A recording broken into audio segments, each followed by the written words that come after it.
Travel Michigan is with you for one more segment today. Can't believe it's already coming down to the wire for today's program.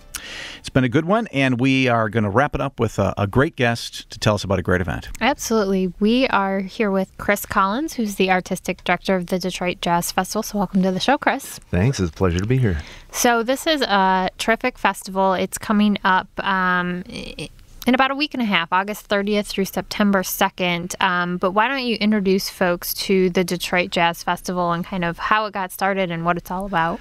Well, you know, we're in our 34th year this year, which is quite an accomplishment. And now it's risen to, in addition to being one of the more important true jazz festivals in the world, it is now the largest free jazz festival in the world. Amazing. Which is amazing. And in fact, it's one of those things I often remind folks who travel into Michigan and those who live here of this amazing event that is watched by the whole jazz world right in our own backyard in the city of Detroit. You know, so often, I don't think we really appreciate events and attractions that are right here in our state for what they really are. So many of our events really are world-class in nature.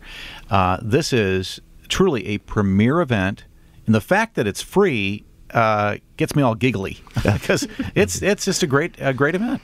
You know, I'll tell you, a lot of festivals and events around the country advertise themselves as free this and free that. But of course, you know, when you go, a portion of it will be free. But if you really want to see the headline performances, you'll pay $50, $100 a ticket. Sure. The uniqueness of the festival is that everything is free, and in fact the lineup rivals any festival in the world when we talk about the mainline artists that will appear, in addition to the way we fold in the great talent of the Michigan region into the festival. It creates an environment where we're highlighting and celebrating the talent and the history of our area in the city of Detroit, along with the great jazz artists that are currently producing this art around the world. Well, so much great music comes out of Detroit, and during this big weekend, you have great jazz from Hart Plaza all the way to Campus Martius and in between. And if you're not familiar with downtown Detroit, let's just tell you, it's a big area and a lot of events. Indeed, and in fact, you know, for those traveling into the city, what they'll experience is really quite unique in the world of jazz. When one goes to a jazz festival, many of the European festivals or festivals around the country, you'll find that they typically are outside of the city in a controlled environment, in the field or out by the water or something like that. In the Detroit Jazz Festival, we have the best of both worlds. First of all, you're on Hart Plaza with multiple stages open to the environment. Right on the river. Right on the river, overlooking one of the most beautiful areas of Michigan.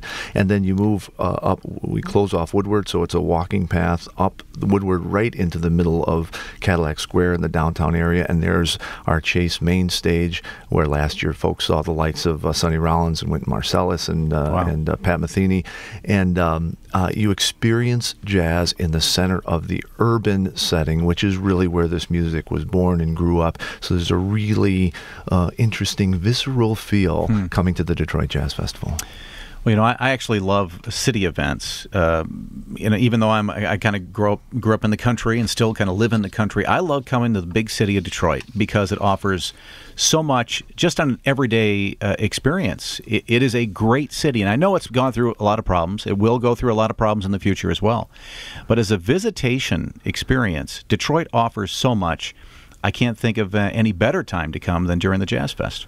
It's fantastic, and you know, you fly into Detroit Metro Airport, you're within minutes of downtown Detroit, and once you're there, everything is taken care of. Fantastic hotels, great food, incredible restaurants, many of them situated right on the grounds of the Jazz Festival. You can come and eat at the Dirty Dog Jazz Cafe while you listen to this great music. And you know, you mentioned something earlier about the great things coming out of Michigan and coming out of Detroit. You know, that is a direct connection to our history. Whether we're talking about the Firestones and the Henry Fords of their day, or the more modern developments in art and politics and economy, we're talking about a hotbed of creativity and forward-looking by artists and by entrepreneurs. And I will tell you that one of the things the Jazz Festival does outside of all the big acts that we can talk about is it really is a year-round affair. We have performances throughout the year, some in theaters in the city, but we also have educational programs. We have competitions for artists up to 35 years old nationally. The point being that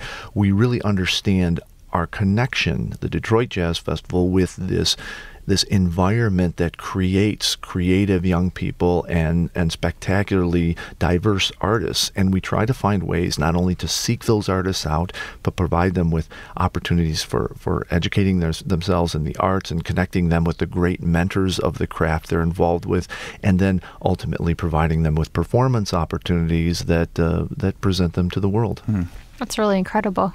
And you do have that range. I mean, you've got some high school acts, but then you've got some headline acts. So can you talk a little bit about some of the folks that people can see this year on the stages? Sure. It's a really exciting lineup, and it's one of the challenges. It's not only to create a lineup of big-name artists, but to create a lineup that is unique to the Detroit Jazz Festival. I will tell you, even though this is all free, you would be hard-pressed to see many of these acts anywhere at any price. And I'll give you some examples.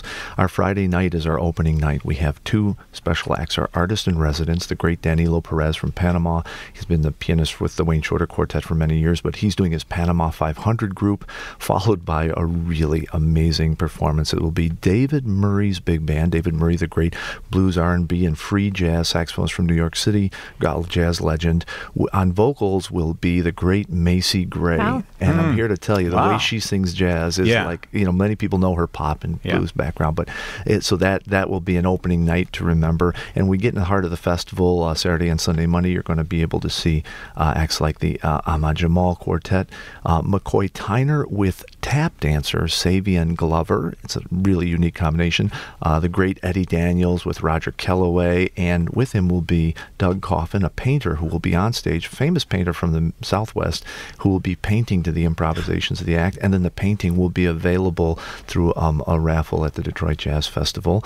Then you're going to see great ensembles that include Joshua Redman, the son of Dewey Redman, one of the great saxophonists with string orchestra, Ravi Coltrane, the son of John Coltrane, and in fact the Saxophone Summit, which will be a beautiful coming together of Joe Lovano, Ravi Coltrane, and the great David Liebman on Saturday. And then some of our homecoming folks, we have a homecoming series every year.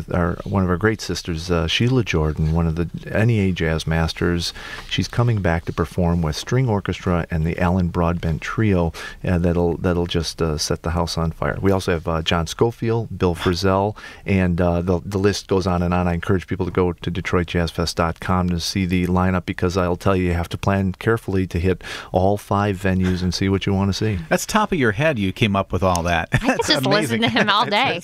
Well, hey, I'm looking through notes, and I see that you also have, because you play fairly here, you have the Michigan State University Big Band, and you have the University of Michigan Jazz Ensemble.